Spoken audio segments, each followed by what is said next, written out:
Title: The Wrong Apartment, Part 3. I walked for hours, city blocks blurred together, neons pulsing in time with the uneasy rhythm of my thoughts. I didn't have a destination, just a desperate need to be anywhere but near that building, near that window, near whatever had looked down at me from my own apartment, or what should have been my apartment. At some point, exhaustion won. My body felt heavy, my head thick with a fog that made it hard to think. I needed to rest. I found a 24-hour diner, the kind with flickering fluorescents and the smell of burnt coffee soaked into the walls.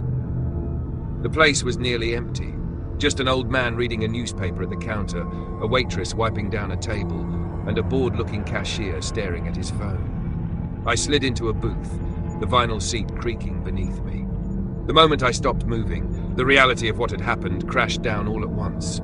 My pulse was still uneven. My skin felt clammy, cold.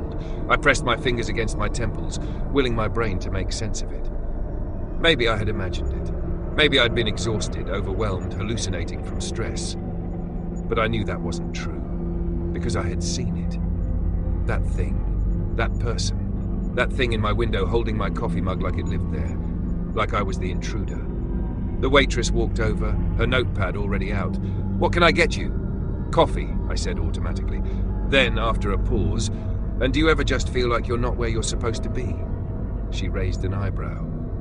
"You mean like existentially, or?" I exhaled a short, shaky laugh. "I don't know, like reality itself is just wrong, but no one else seems to notice." She stared at me for a second, then smirked. "You've been working too much." She scribbled on her notepad and walked off. I leaned back against the booth, rubbing my eyes. Maybe she was right. Maybe I was just exhausted. Maybe...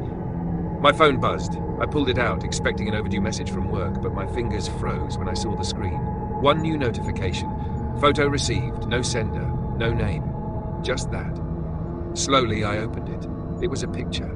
A dark, grainy shot of my apartment window, taken from the street, from where I had been standing. And in the window, barely visible behind the glass, a figure. Not watching, not staring, but smiling. And behind it, just barely in view, something else. A shadow. Tall. Twisted. Wrong. Standing too close. Standing behind it. My stomach turned to ice. I shot to my feet, knocking over my coffee cup. The waitress turned. "Whoa, you okay?" I couldn't answer. I just grabbed my jacket, my breath coming too fast, my hands shaking. Because I wasn't just scared. I wasn't just horrified. I was remembering something. Something I shouldn't have forgotten. The feeling of standing in my kitchen late at night. The sense that someone was just behind me, and the coffee mug. Not the one I had seen in the wrong apartment. The other one. The one I had left out on the counter 2 nights ago. The one that had been missing the next morning.